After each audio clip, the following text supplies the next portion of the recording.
So, we meet again for the second to last time. Hey guys, we're going to get started in the usual 5 minutes at 2 o'clock East Coast time. Glad to see some of you are already here. 26 of you are already here. Hey Philip. Glad everybody can make it back. Maddie, hi Maddie. How you doing? And Rashid and Inesh, I'm glad to see you and Sophia in Pennsylvania. And Kenneth, hi Kenneth. Cheers to you, Kenneth. And Erica and Ian. Pooja, hi. Sebastian and Bellin. And Henry from Kentucky. I knew you'd come back. Ian in Virginia. I'm gonna miss you. I'm gonna miss Abigail and Chester and Holly Springs and Alex, Patrick and his mom in Ohio. I'm gonna miss Srikar in India. Thanks for sending that picture, Srikar. I really appreciate it. Will in Pennsylvania, Haley and Liliana in California, Bennett and Billy. Gonna miss you guys. And Billy Bob, miss you too. Prithvi in Virginia. Natalia in Fresno, hi, gonna miss you. And Win here, hi Win. I love that video, Win. Molly, hi Molly in Evanston. I'm gonna miss Theo in New Jersey. And CJ and the gang in Iowa. Jesse in Oakland, New Jersey. People from all over the country. Tyler and Emily in Mullica Hill, New Jersey. Mikey and Kelly. We're going to get started. Hi, Evan and Heather. We're going to get started in about 3 minutes now. Charlie and Yo-Yo. Still have time to get your friends, relatives, whatever in here. Jonah, hi, and Alexandra and Ethan and Ashlyn in Myrtle Beach. Nathan in South Texas. Great to see you back for one last hurrah. Chase, Grant, and Grant's mom. The crazy Canadian Coopers. I wouldn't get started without you guys. Justin and Addison and their mom. Sophia, hi Sophia. Avery and Corey in South Carolina. We got about 2 minutes to go. Mattingly and Brady. The Corleys. Thank you for coming, all of you. JJ and Jet. I see all these familiar names. Gracie in Arizona. Ethan in Michigan. Names I see every day. Grant in, I missed that. Lucy in New Jersey, hasn't missed a day. Zoe from, and Dexter. Ahan and Asha in Connecticut. Winona, hey Winona. I love the name Winona. The Valetti girls, Gemma and Jet are here. We're gonna get started in about a minute and a half. Leo, hey Leo, welcome back. Marianne and Margaret. We got almost 200 of us. You still have room in the room. Get your friends, your relatives, your cousins, whatever. Joseph and William. Leo's coming up. And Crystal. Hey, Crystal. Hudson, Luke, Ellie in New York. Braden and Michaela. Zach. Xavier, we got about 1 minute to go. Aaron, Ben, and Daniel, say thank you. And I thank you too, all of you. Lila. Ryan. Sadie, hi Sadie. Thanks for reading my books, all of you guys. It means a lot to me. Ben, hey, Ben. The Glass Gang and the Searle Squad. Are you guys together? Grace in Illinois. We have about 1/2 minute to go before we get started. Okay, hey Francis, Nina from Connecticut, Emma and Jake from New York. 30 seconds, let's do it. Ben, it's almost go time. Maddie and Olivia, hi. Oh, we're coming up on, I gotta stop doing this. Kevin, Annie, Carolyn. Coming up on 10 seconds. You wanna count them down with me? 9, 8, 7, 6, 5, 4, 3, 2, 1. It's go time, baby. Hi, Dan Gutman here. I'm the guy who writes the My Weird School series and lots of other books for kids too. And welcome to number 99 in My Weird Read Aloud. 99. That means this is our last read aloud today. Tomorrow we're going to have a party. Okay, I hope you'll be able to join me tomorrow. But today we're going to finish the book we've been working on all week, which is called Mrs. Bacon is Fakin'. Okay.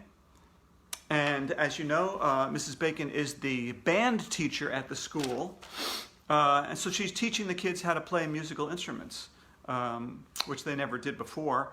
And they start off sounding horrible, like those honking geese in the playground. They're just awful. But they start getting better and better with the more they practice.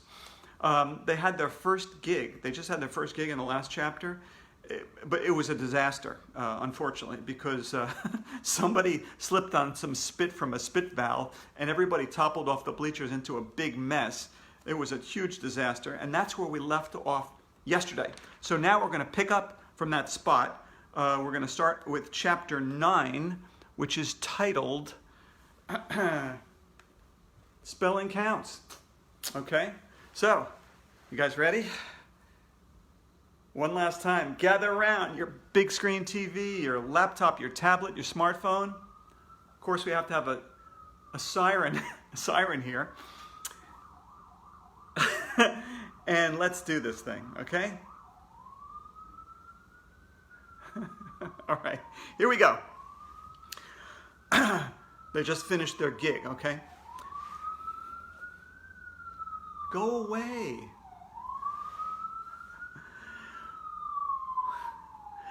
We climbed back onto the, thank you.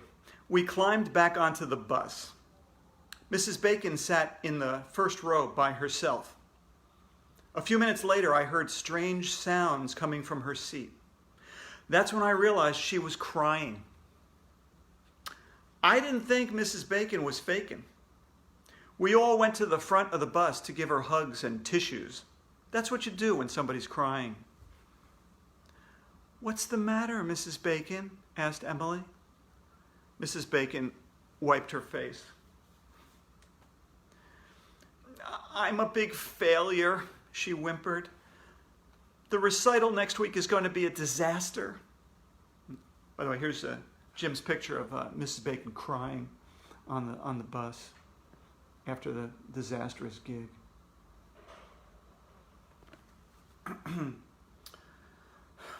"The recital next week is going to be a disaster. I don't know what to do. You kids aren't ready. I only have half an hour a week to teach you how to play all the songs. It's not enough time. You're not practicing at home. I'm stressed out. Dr. Carbles is going to fire me, and nobody will ever hire me again. My career is over." Then she started crying again. "Don't worry, Mrs. Bacon," said Andrea. "Everything's going to be okay." "We're going to put on a great show at the recital," said Alexia.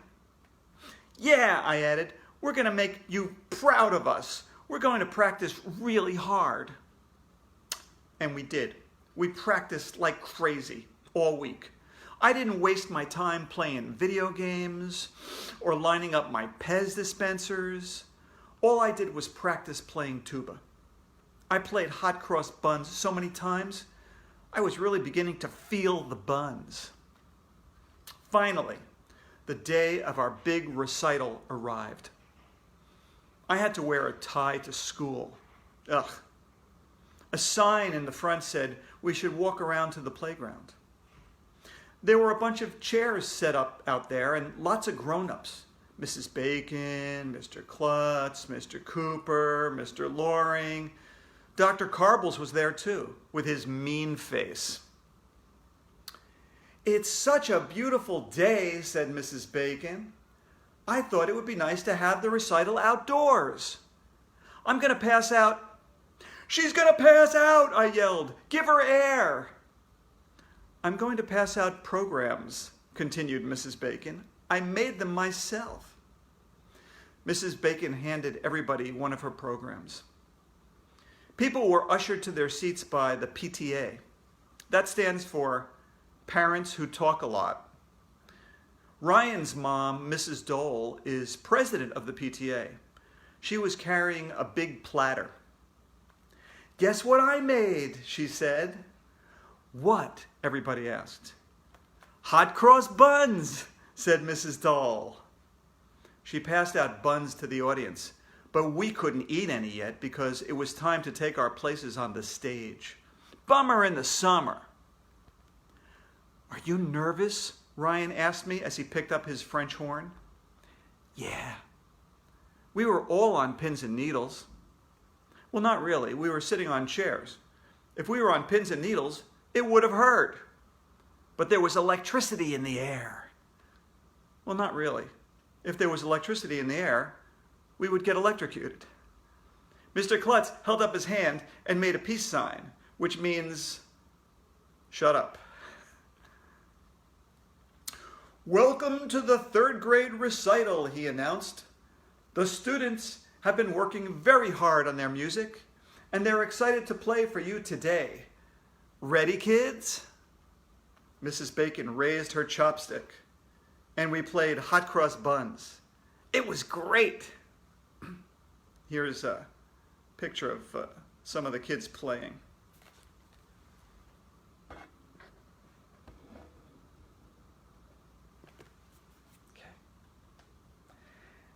After that, we played Mary Had a Little Lamb.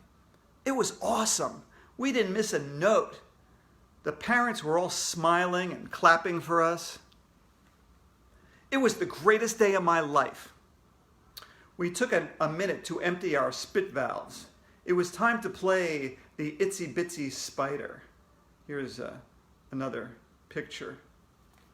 The reason why there's a yellow block on the picture is that's like a simulated Post-it note, so my editor could ask me questions about the picture. The Itsy Bitsy Spider. That's when the weirdest thing in the history of the world happened. I heard a noise in the distance. "Do you hear something?" I whispered to Neil. "Yeah, what is it?" he whispered back. "Beats me." The noise was getting louder and louder and closer. "What is that annoying sound?" asked Mrs. Bacon. "Look, up in the sky," shouted Ryan. I looked up. "It's a bird," shouted Michael. "No, it's a bunch of birds," shouted Alexia.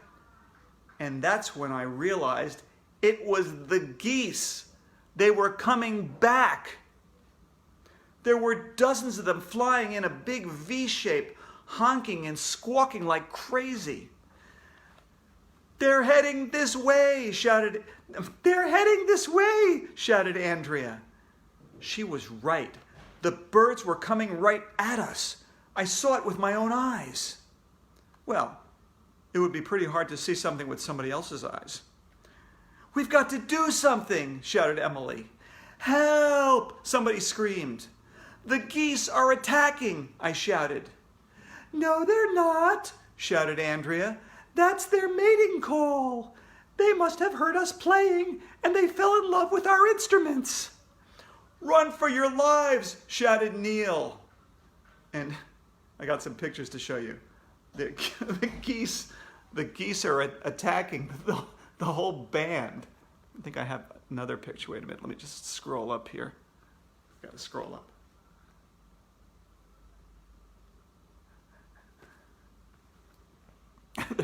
The geese are falling in love with the instruments because it's their mating season. The next thing we knew, the geese were dive bombing and landing all around us. "A bird pooped on my flute," shouted Emily.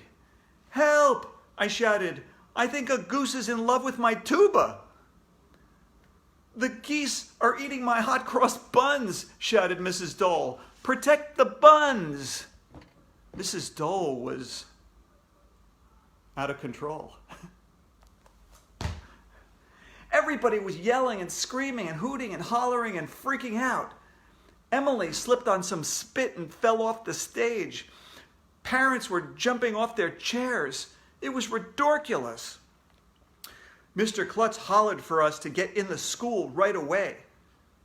After everyone was safely inside, Dr. Carble slammed the door so the geese couldn't follow us. He looked really mad. "That's the last straw," he shouted at Mrs. Bacon. "You're fired." And that's chapter 9. You guys ready for chapter 10? All right, this is it. The last chapter. It's titled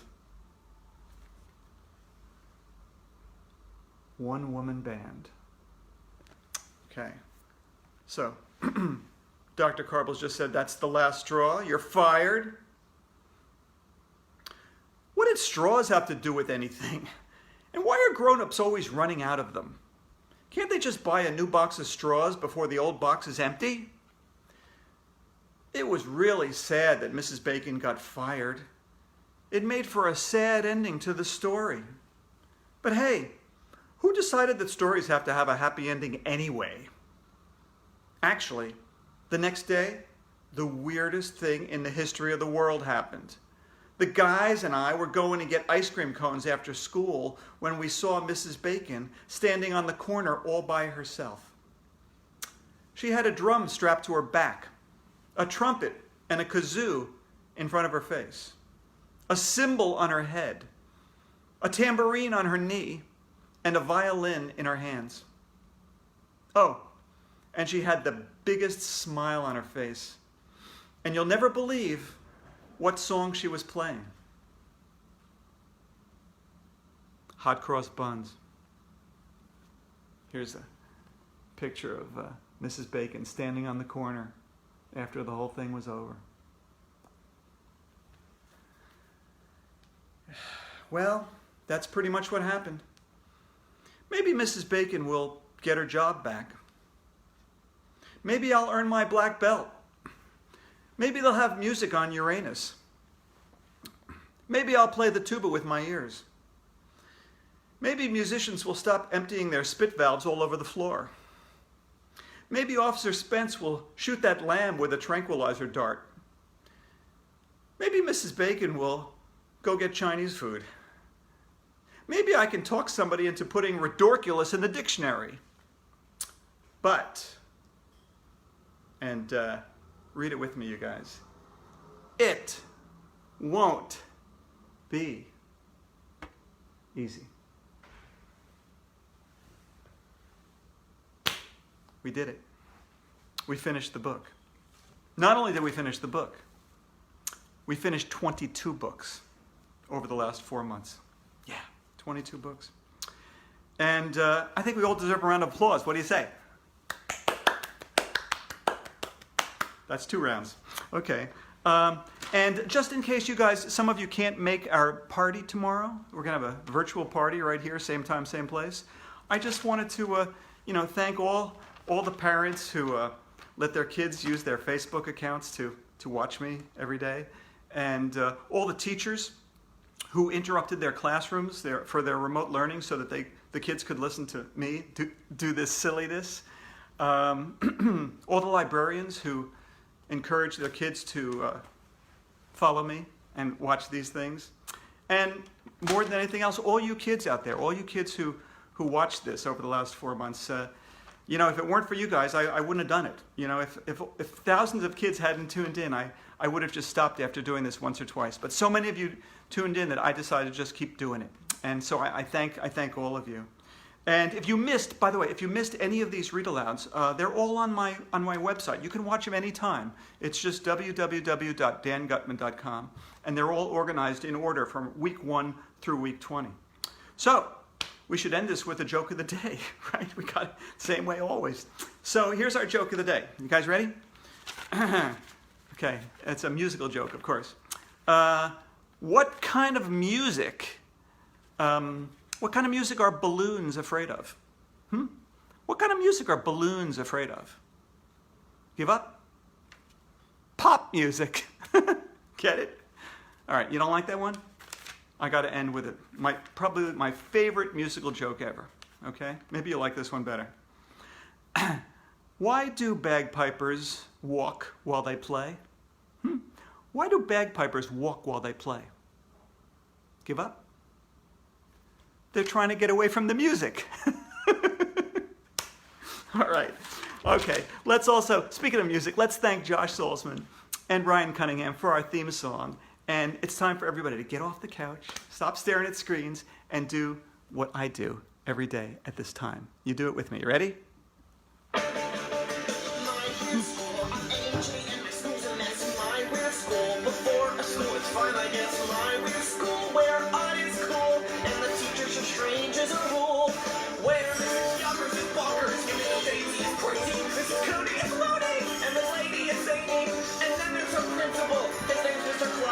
And man, oh man, is that man nuts? My weird school, a million hundred hours long. My weird school, where normal things do not belong. My weird school, where art is cool, and the teachers are strange as a rule. And my weird school, oh yeah, it's my weird school. All right, you guys, hope you'll be able to make it for the big party tomorrow, Saturday, same time, same place. Hope to see you then. Until then, read like crazy, wash your hands like crazy too, okay? Bye now.